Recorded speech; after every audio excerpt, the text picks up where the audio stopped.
Welcome back to my channel. ನನ್ನ ಚಾನಲ್ನ subscribe ಮಾಡಿ, ಶೇರ್ ಮಾಡಿ, ಲೈಕ್ ಮಾಡಿ, ಸಪೋರ್ಟ್ ಮಾಡಿ. ಇವತ್ತು ನಾನು ಚಿಕನ್ ಗ್ರೇವಿ ಹೇಗೆ ಮಾಡೋದು ಅಂತ ಹೇಳ್ತಾ ಇದ್ದೀನಿ. ಇದರಲ್ಲಿ ತುಂಬ ವೆರೈಟೀಸ್ ಇದೆ, ಬಟ್ ಇದು ಒಂದು ರೀತಿ. ನಾನು ಈಗ ಮಾಡೋದು ಒನ್ ಟೈಪ್ ಆಫ್, ನಾನೇ ಒಂದು 4-5 ಟೈಪ್ ಮಾಡ್ತೀನಿ ವೆರೈಟೀಸ್, ಬಟ್ ಇದೊಂಥರ, ಇದು ಒಂದು ರೀತಿ ನಾನು ಮಾಡೋದು. ಫಸ್ಟು ಒಂದು ಕಡಾಯಿ ಇಟ್ಟಿದ್ದೀನಿ, ಅದಕ್ಕೆ ಒಂದು 4 ಸ್ಪೂನ್ ಎಣ್ಣೆ ಹಾಕಿದ್ದೀನಿ. ಅದು ಬಿಸಿ ಆದಮೇಲೆ ಸಣ್ಣದಾಗಿ ಚಾಪ್ ಮಾಡಿರ್ಬೇಕು. ನಾನು ಒಂದು 4 ಮೀಡಿಯಮ್ ಸೈಜ್ ಈರುಳ್ಳಿ ತೊಗೊಂಡಿದ್ದೀನಿ. ಅದನ್ನು ಫಸ್ಟು ಕರಿಬೇವು, ನೆಕ್ಸ್ಟು ಆನಿಯನ್ ಇರುತ್ತೆ, ಅದು ಒಂದು 4 ನಾನು ತೊಗೊಂಡಿದ್ದೀನಿ. ಅದನ್ನು ಹಾಕ್ಬಿಟ್ಟು ಚಿಕ್ಕದಾಗಿ ನೋಡಿ ಸ್ಲೈಸ್ ಮಾಡಿರ್ಬೇಕು. ನೀವು ಈ ಥರ ಬಜ್ಜಿಗೆಲ್ಲ ಮಾಡ್ತೀವಲ್ಲ, ಚಿಕ್ಕದಾಗಿ ಕಟ್ ಮಾಡಬೇಕು. ಕಟ್ ಮಾಡಿಬಿಟ್ಟು ಅದನ್ನು ನೀಟಾಗಿ ಬ್ರೌನ್ ಕಲರ್ ಬರಬೇಕು. ಅದು ಸ್ವಲ್ಪ ಕಲರ್ ಚೇಂಜ್ ಆಗುತ್ತೆ ನೋಡಿ. ಒಂದು 2 ಮಿನಿಟ್ಸ್ ಬಿಟ್ಬಿಡಿ, ಅದು ನೀಟಾಗಿ ಬೇಯಬೇಕು. ಬಟ್ ನಾವು ಹೇಗೆ ಅದನ್ನು ಒಗ್ಗರಣೆಯಲ್ಲಿ ನಾವು ಈರುಳ್ಳಿ ಬೇರೆದು ಯಾವುದೇ ಆಗಲಿ ನಾವು ಹಾಕುವಂಥ ಪದಾರ್ಥನ ಹೇಗೆ ನಾವು ಫ್ರೈ ಮಾಡ್ತೀವೋ ಆ ರೀತಿ ನಮ್ಮ dish depend upon the dish also ಆ ಥರ ಇರುತ್ತೆ. ಬಟ್ ನೀವು ಫ್ರೈ ಮಾಡೋದು ಇಂಪಾರ್ಟೆಂಟು. ಈರುಳ್ಳಿ ಒಂದು 2-3 ಮಿನಿಟ್ಸ್ ನೀಟಾಗಿ ಫ್ರೈ ಮಾಡಿ.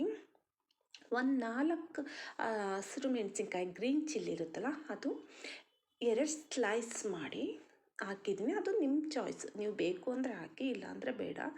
ಬಟ್ ನಾನು ಚೆನ್ನಾಗಿರುತ್ತೆ ಅಂತ ಹಾಕಿದ್ದೀನಿ. ಅದನ್ನು ಸ್ವಲ್ಪ ಈರುಳ್ಳಿ ಬ್ರೌನ್ ಕಲರ್ ಆಗೋವರೆಗೂ ನೀವು ಅದನ್ನು ಫ್ರೈ ಮಾಡಬೇಕು. ಮೀಡಿಯಮ್ ಉರಿ ಇರಲಿ, ಗ್ಯಾಸ್ ಆನ್ ಇರಲಿ, ಮೀಡಿಯಮ್. ನೆಕ್ಸ್ಟು ನಾನು ಈಗ ನೋಡಿ ರುಬ್ಬಿರೋ ಅಂಥದ್ದು, ಇದಕ್ಕೆ ನಾನು ಪುದೀನ, ಕೊತ್ತಂಬರಿ, ಬೆಳ್ಳುಳ್ಳಿ, ಹಸಿಶುಂಠಿ, 1-2 ಹಸಿರು ಮೆಣಸಿನ್ಕಾಯಿ ಹಾಕಿ ಪೇಸ್ಟ್ ಮಾಡಿದ್ದೀನಿ. ಇದನ್ನು ನುಣ್ಣಗೆ ರುಬ್ಬಬೇಕು. ಸ್ವಲ್ಪ ನೀರು ಹಾಕಿ ರುಬ್ಬಿ ಅದನ್ನು ತುಂಬ ಚೆನ್ನಾಗಿರುತ್ತೆ. ಈ ರೀತಿ ಮಾಡಿ. ಇದು ಒಂದು ಟೈಪ್. ನೀವು ಹೇಗೆ ಮಾಡ್ತೀರೋ ಅದು ಒಂದು ರೀತಿ, ಅಂದರೆ ಇದೊಂದು ರೀತಿ. ಒಂದು ಸಲ ಟ್ರೈ ಮಾಡಿ ನೋಡಿ.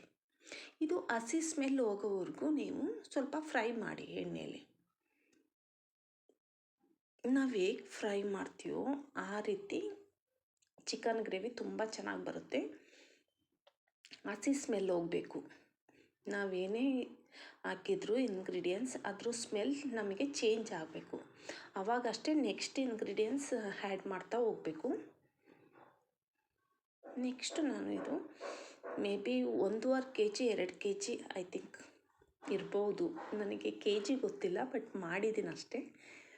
1-2 kg ಇರ್ಬೋದು. ಚಿಕನ್, ಇದು ಬಾಯ್ಲರ್ ಚಿಕನ್ ಇರುತ್ತಲ್ಲ, ಅದನ್ನು ನಾನು ಒಂದು ಅರ್ಧ ಗಂಟೆ ಉಪ್ಪು ಮತ್ತು ಅರಿಶಿನ ಹಾಕಿ ಸ್ವಲ್ಪ ನೀರಾಗಿ ಬಿಟ್ಬಿಡ್ತೀನಿ. ಒಂದು 3-4 ಟೈಮ್ ನೀಟಾಗಿ ವಾಶ್ ಮಾಡಿ. ಅದ್ರದ್ದು ಸ್ಮೆಲ್ಲೆಲ್ಲ ಇರುತ್ತಲ್ಲ, ಅದೆಲ್ಲ ಸ್ವಲ್ಪ ಹೋಗುತ್ತೆ. ಮತ್ತು ಔಷಧಿ ಎಲ್ಲ, ಮೆಡಿಷನ್ದೆಲ್ಲ, ಅದ್ರದ್ದೆಲ್ಲ ಇದಿರುತ್ತಲ್ಲ, ಅದೆಲ್ಲ ಹೋಗುತ್ತೆ ಅನ್ನೋದಕ್ಕೆ ನಾನು ಈ ಥರ ಪ್ರೋಸೆಸ್ ಮಾಡೋದು. ಬಟ್ ನಿಮಗೂ ಗೊತ್ತಿರುತ್ತೆ, ನೋಡಿ ಒಂದು ಸಲ. ಅದನ್ನು ಫಸ್ಟು ಉಪ್ಪು ಹಾಕಬೇಕು. ಅದ್ರ ಮೇಲೆ ನಿಮಗೆ ಎಷ್ಟು ಬೇಕೋ ರುಚಿಗೆ ತಕ್ಕಷ್ಟು ಉಪ್ಪು ಹಾಕಿ, ಇವಾಗಲೇ ಸೇರಿಸಿ ಮತ್ತೆ ಆ್ಯಡ್ ಮಾಡೋಕ್ಕೆ ಹೋಗ್ಬೇಡಿ. ಮತ್ತು ಸ್ವಲ್ಪ ಅರಿಶಿನ,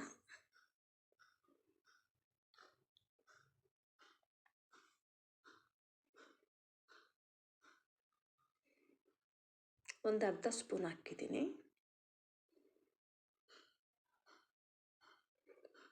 ನೀಟಾಗಿ ಮಿಕ್ಸ್ ಮಾಡಿ ಅದನ್ನು.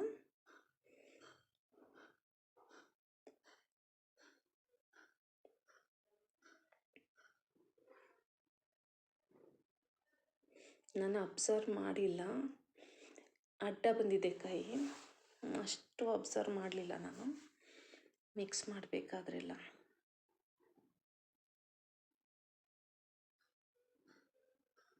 ನೀಟಾಗಿ ಮಿಕ್ಸ್ ಮಾಡಬೇಕು.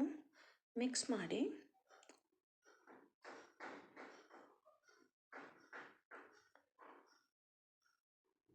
ಅದನ್ನು ಒಂದು ಪ್ಲೇಟ್ ಹಾಕಿ ಮುಚ್ಚಿಟ್ಬಿಡಿ.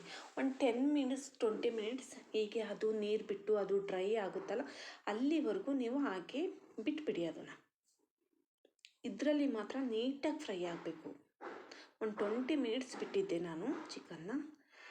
4 ಟೊಮೊಟೊ ತಗೊಂಡು ಅದನ್ನು ಪ್ಯೂರಿ ಮಾಡಿ ಮಿಕ್ಸಿ ಮಾಡಿ ನಾನು ಅದನ್ನು ಹಾಕಿದ್ದು. ನೀವು ಚಿಕ್ಕದಾಗಿ ಕಟ್ ಮಾಡಿ ಹಾಕ್ಬೋದು. ನನಗೆ ಸ್ವಲ್ಪ ಗ್ರೇವಿ ಜಾಸ್ತಿ ಬೇಕಾಯಿತು ಚಪಾತಿಗೆ, ಅದಕ್ಕೋಸ್ಕರ ಪ್ಯೂರಿ ಮಾಡಿ ಟೊಮೊಟೊ ಪ್ಯೂರಿ ಮಾಡಿ ನಾನು ಹಾಕಿರೋದು.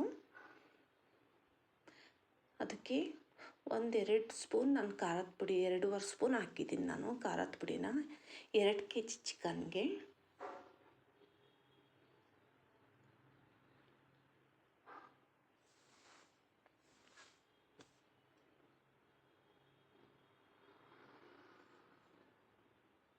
ನೀಟಾಗಿ ಮಿಕ್ಸ್ ಮಾಡಿ ಅದನ್ನು.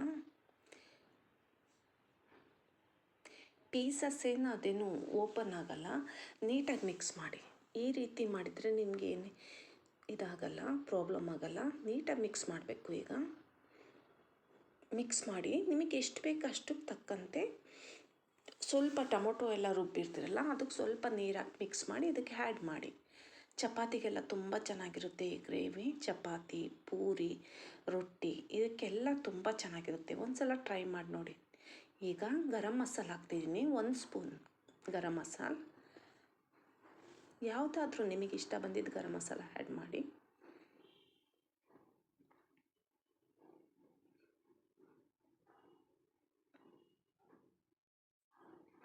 ಒಂದು 10 ನಿಮಿಷ ಬೇಯಕ್ಕೆ ಬಿಡಿ.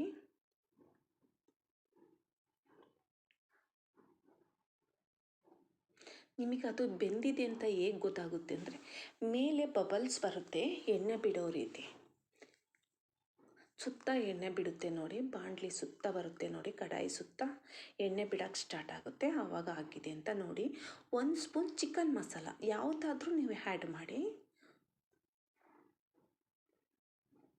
ಮಿಕ್ಸ್ ಮಾಡಿ ನೀಟಾಗಿ.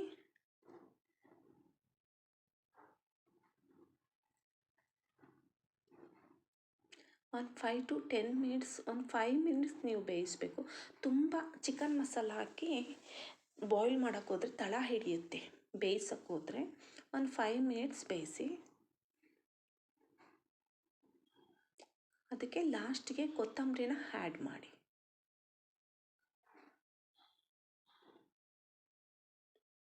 ತುಂಬ ಚೆನ್ನಾಗಿರುತ್ತೆ. ಒಂದು ಸಲ ನೀವು ಟ್ರೈ ಮಾಡಿ ನೋಡಿ.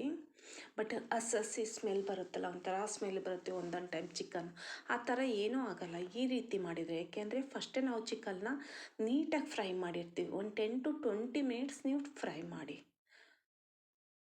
ಆವಾಗ ನೀವು ಮಧ್ಯದಲ್ಲಿ ಯಾವುದೇ ಮಸಾಲಾನ ಆ್ಯಡ್ ಮಾಡಬೇಡಿ.